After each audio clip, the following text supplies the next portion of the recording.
Welcome, dear friends of Second Chapter Stories.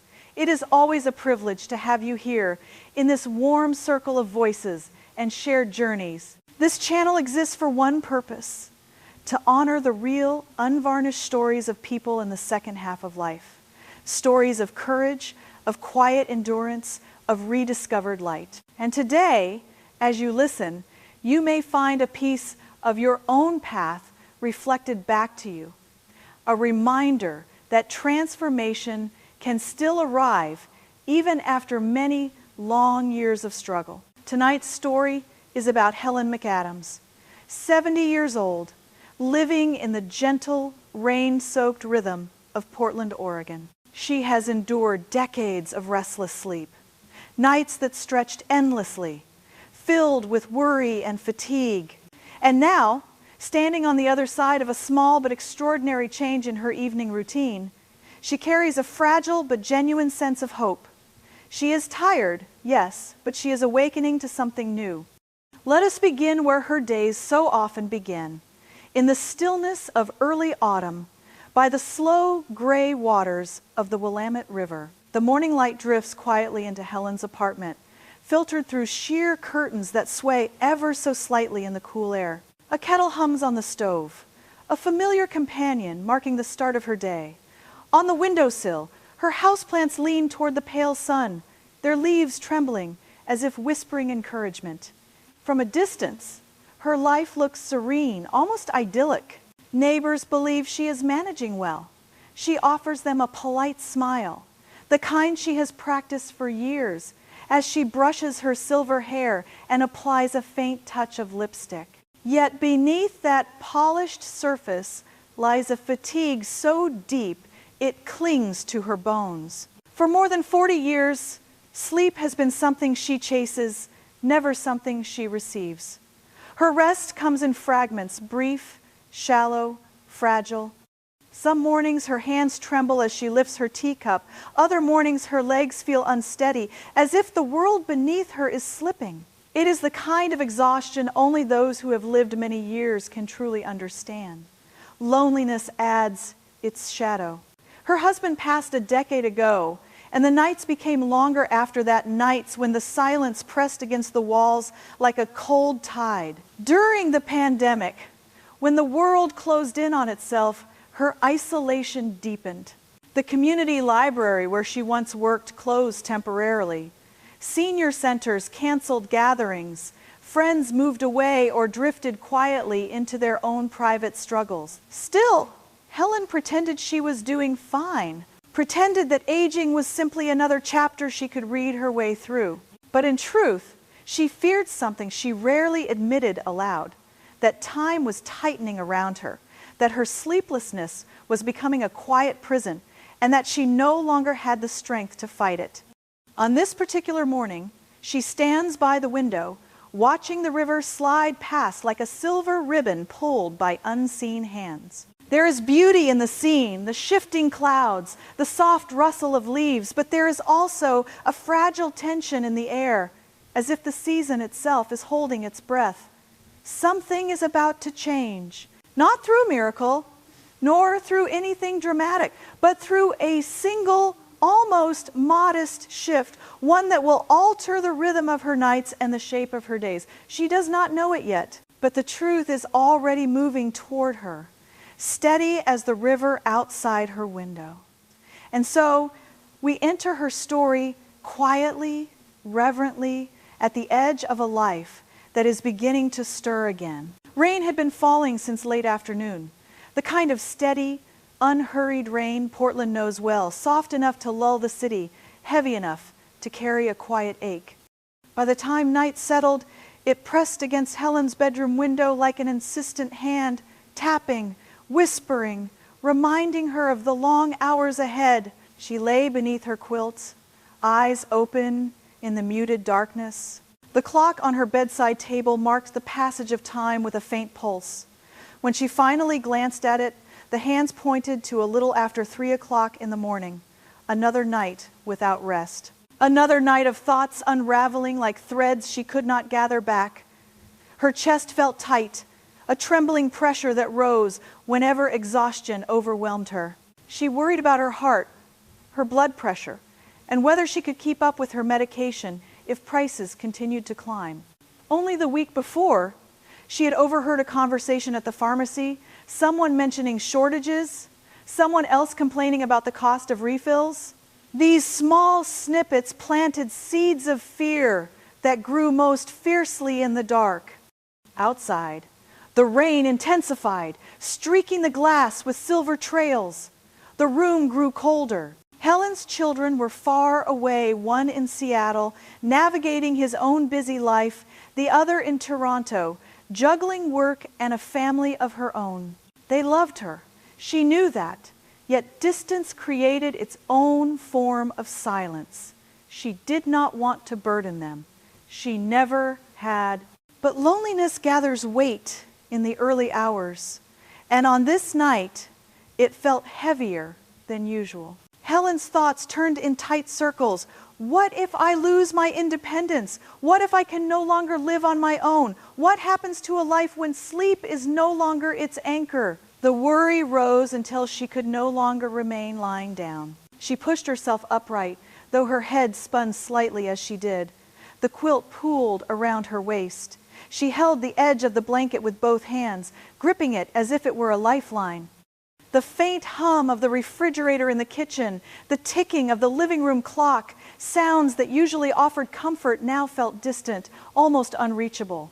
Her breath came shallow, her eyes stung. Tears slipped quietly down her cheeks, not dramatic, not loud, just a gentle release from years of holding everything together. They were tears born of frustration and fear, but also from a deep recognition that she could not keep pretending everything was fine. Outside, the rain softened, as if listening. In that fragile moment, Helen understood something she had long avoided. This was no longer merely a matter of poor sleep. It was an intrusion upon her dignity, a slow erosion of her sense of autonomy. Nights like these did more than exhaust the body. They dimmed the spirit, clouded judgment, and stole small pieces of hope. She pressed her palm against her forehead, closing her eyes. The room was still, but within her, a storm continued to churn. She knew she needed help, though she did not yet know where to seek it, or whether asking for help would mean admitting defeat. The clock shifted forward another minute. Helen sat there, suspended between the remnants of the night and the faint promise of morning. This quiet breaking was the moment when her long struggle could no longer remain hidden beneath polite smiles and morning routines. Something had to change, even if she did not yet know what form that change might take. And so the night stretched on, unyielding, until the darkness finally began to thin around the edges, an early, pale hint that dawn would arrive whether she was ready for it or not. The morning that followed was pale and windless, a thin veil of light resting over Portland. Helen walked slowly toward the small community clinic a few blocks from her home, her coat pulled close around her shoulders. The air smelled faintly of wet pavement and distant pine. There was a tremor in her steps, not from the cold, but from the deep weariness that had settled into her muscles after another night without rest. The glass door of the clinic slid open with a soft sigh, revealing a waiting room filled with people whose lives held echoes of her own older adults, carrying bags of medication, leaning on canes, holding newspapers they barely had the energy to read. Some whispered to each other, others simply stared ahead, suspended in their private battles. The place felt both crowded and quiet, like a room where time moved differently. Helen found a chair near the wall. She folded her hands on her lap, the pamphlets on sleep she had collected over the past few years tucked inside her bag. She had read them all before, yet none had offered the comfort she longed for. This visit was not hopeful so much as necessary, a step taken because she had reached the edge of her endurance. After a while, her name was called. The examination room was small and warmly lit. A young nurse practitioner stepped in, a woman with gentle eyes and a calm presence. Her name was Maya. She greeted Helen with a steady voice and invited her to speak. Helen Helen hesitated at first. It had been a long time since anyone had asked her to share how she truly felt. But something about Maya's manner loosened the knots inside her. Words began to spill out. She spoke of decades of broken nights, of raising 2 children while working late shifts at the library, of falling asleep on buses or in staff rooms between cataloging duties. She spoke of widowhood, how silence, once peaceful, had turned into a vast coldness that stretched across her bedroom each night. And she spoke of the fear of aging alone, with sleep slipping farther from her grasp. Maya listened without interrupting, her expression thoughtful, not pitying. She asked a few gentle questions, taking notes but never looking away for long. Helen felt, perhaps for the first time in years, that she was not being dismissed as just another patient with a common complaint. When the examination was complete, Maya explained the results with honesty. There was no single medical explanation, no simple solution. Insomnia, she said, often tangled itself into life, gradually woven through stress, grief, hormones, memories, habits. It was a maze rather than a straight line. But it is not hopeless, Maya added, her voice steady. Sometimes healing begins with a small change, something manageable, something kind.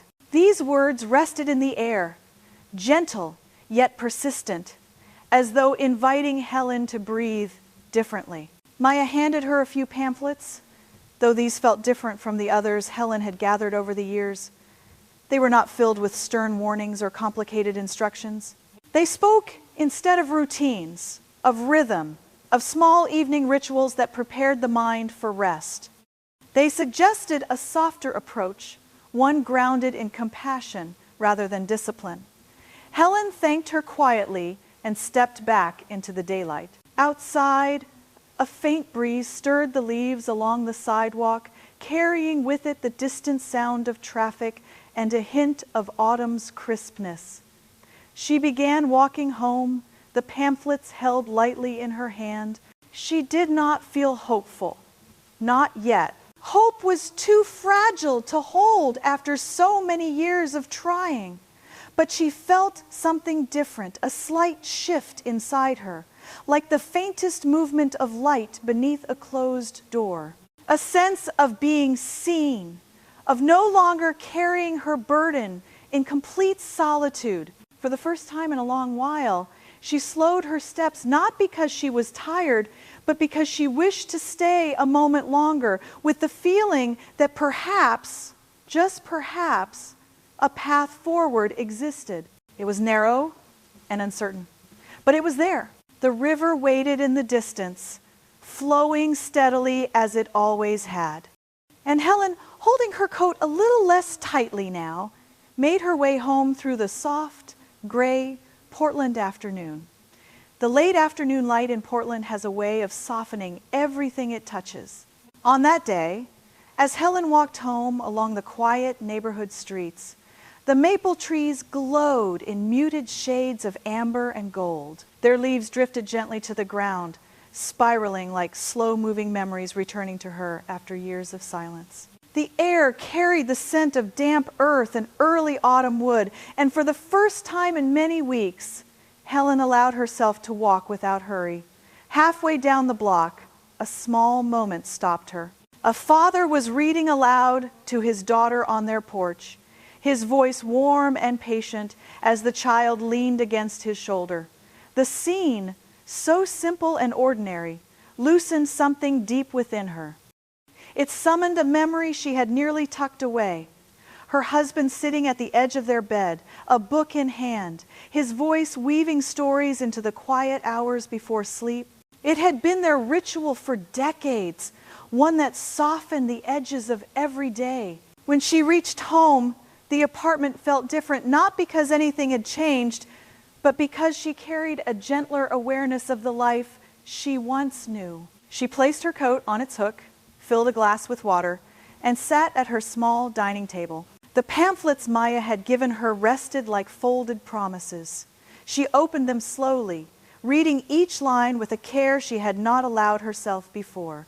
One suggestion stood out, A simple evening ritual, free of screens and news, designed to calm the mind and ease the body toward rest. The instructions spoke of quiet music, soft lighting, warm tea, nothing extraordinary, nothing complicated. But the way they were written carried a tenderness that reminded her of the comfort she once felt beside her husband. On impulse, she decided to try. As dusk settled, Helen entered her living room and searched through a drawer until she found a small candle she had bought years ago but never used. It smelled faintly of lavender. She set it on the table and struck a match. The flame rose, flickering in the stillness, casting a warm circle of light that touched the corners of the room. She filled the kettle, listened to its soft rumble, and brewed a cup of chamomile tea. The steam curled upward like a delicate ribbon, warming her face. She put on a piece of gentle classical music strings that moved like water, steady and calm. The apartment, once marked by restless nights, began to shift around her, reshaping its atmosphere with subtle grace. It felt unfamiliar, almost childlike, to create such a moment for herself.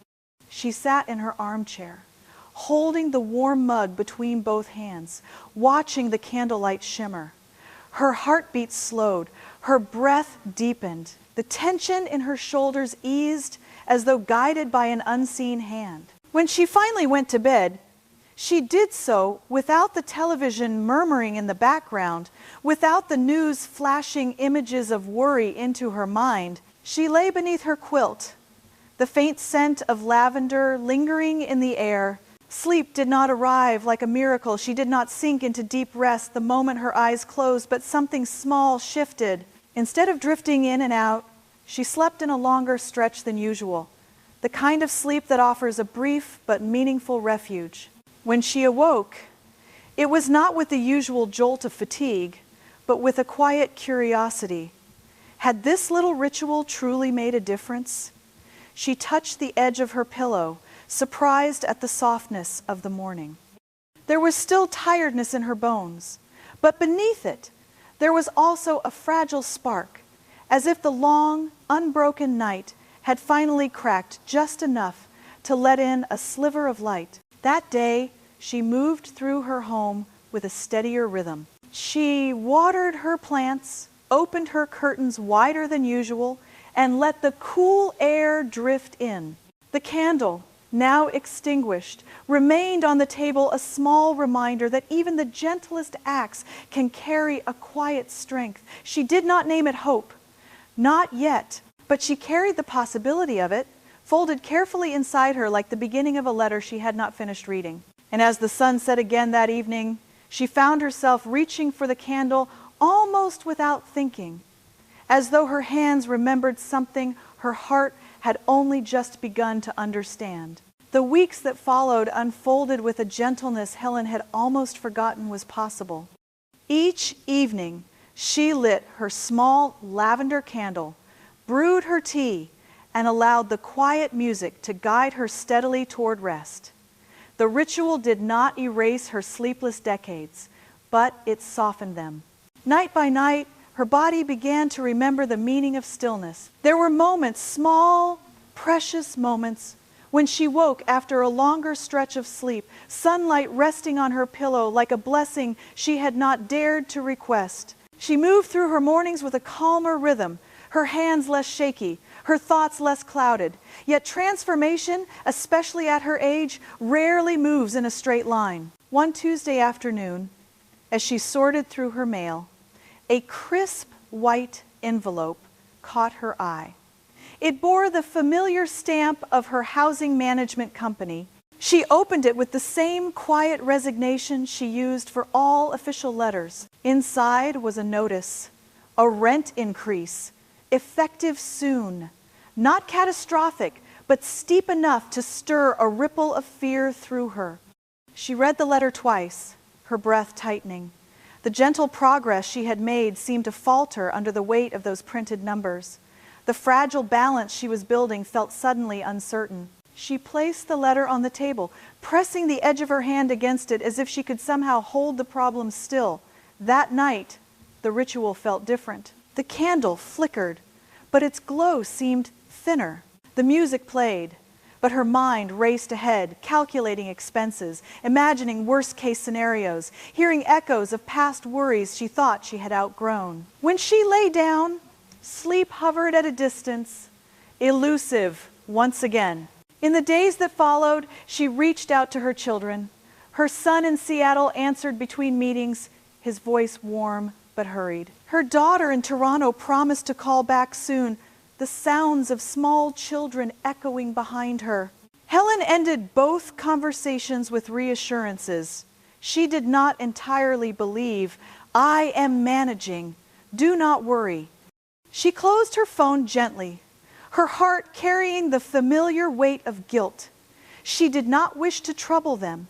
They had their own lives, their own families, their own storms to navigate. Yet the silence that followed left her feeling suspended, too proud to ask for help, too weary to face the uncertainty alone. Over the next evenings, her ritual wavered. She found herself drawn once more toward the television, its glow promising distraction. One night, she sank into the old habit. News reports, late-night talk shows, ads speaking urgently of medication and fear. The familiar noise filled the room, but instead of easing her mind, it nudged her anxiety awake, amplifying every concern. When she finally turned off the screen, the room felt colder than the autumn wind outside. She lay in bed, eyes open, the ceiling a pale blur in the darkness. The candle sat unlit on the table, its silence a reminder of the calm she had allowed to slip from her fingers. Her chest tightened again, not as sharply as the night weeks ago, but enough to signal a slow drift backward. She did not sleep well. The next morning, as the city awoke beneath a gray sky, Helen moved through her home with a heaviness she recognized too well. Old habits, old shadows, they had a way of returning just when one began to believe they had finally faded.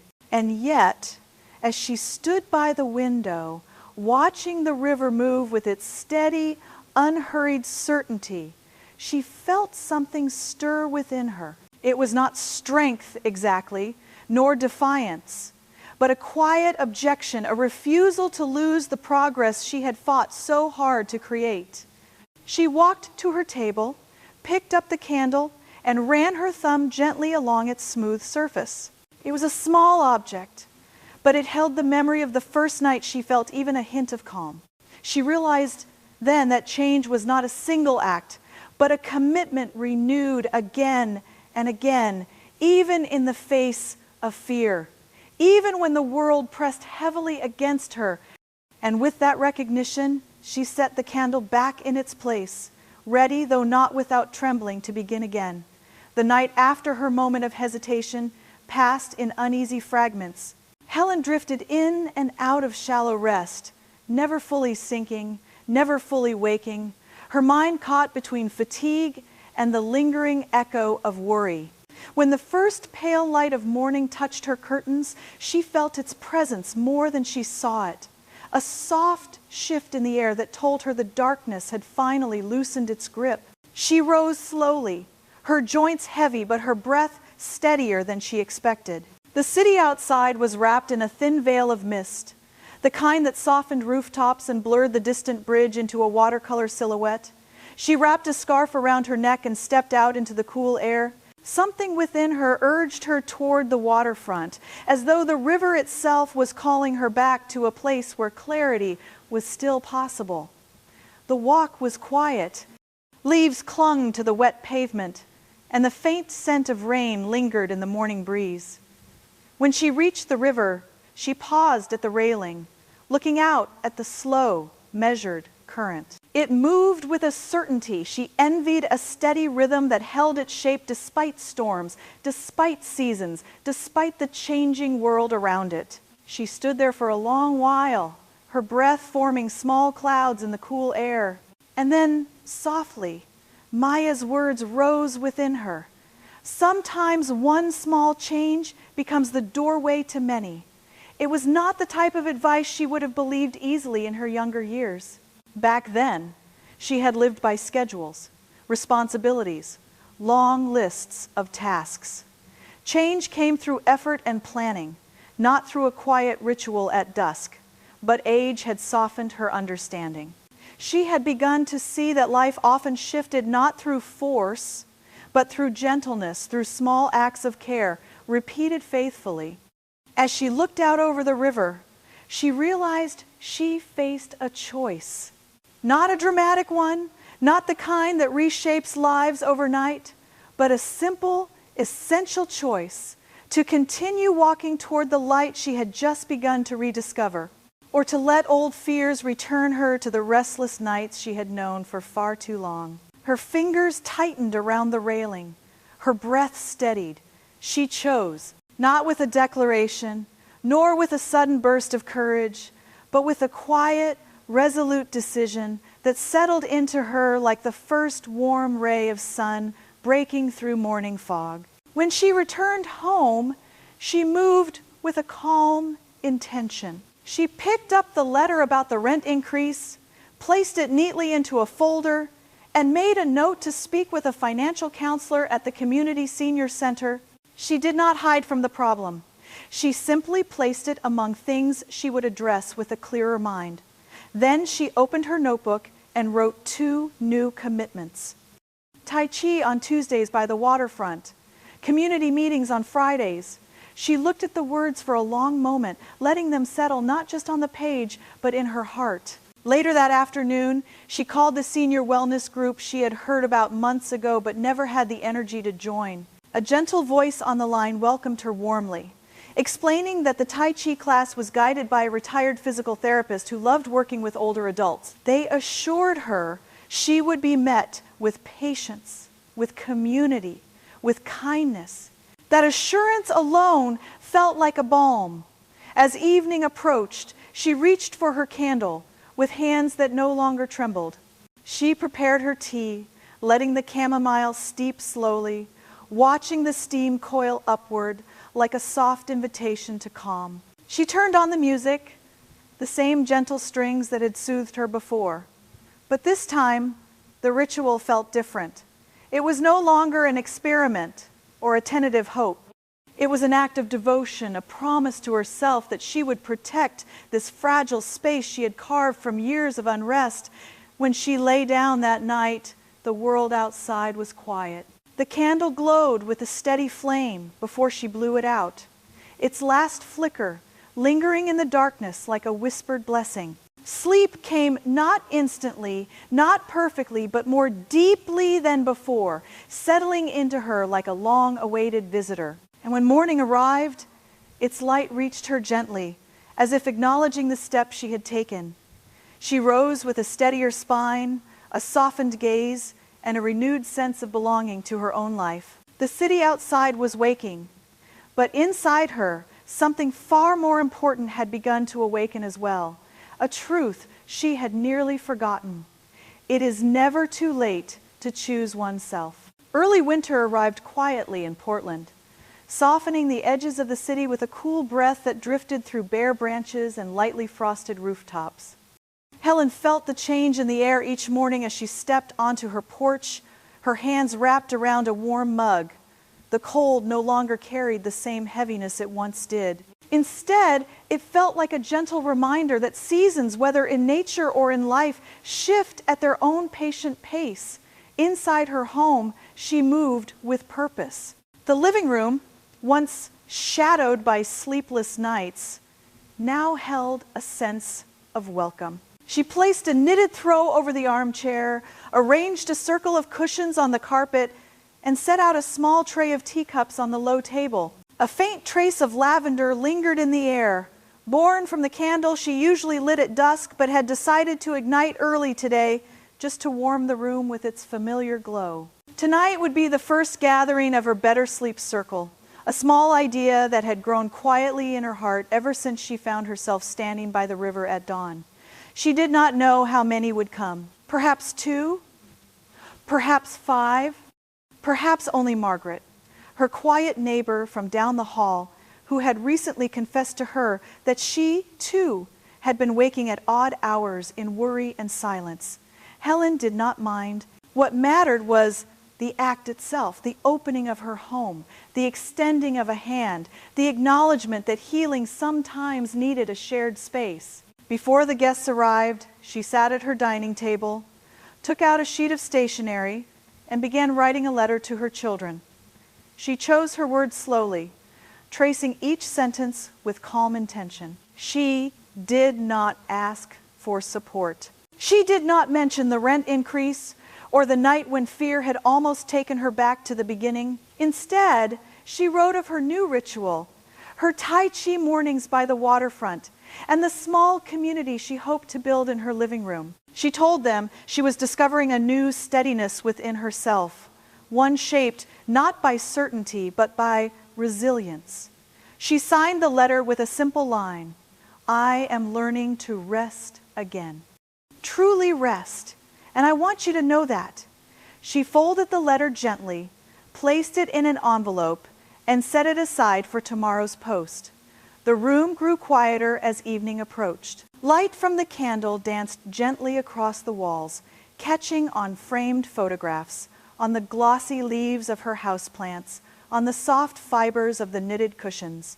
Her home felt fuller than it had in years. Even before anyone arrived, a knock sounded at the door.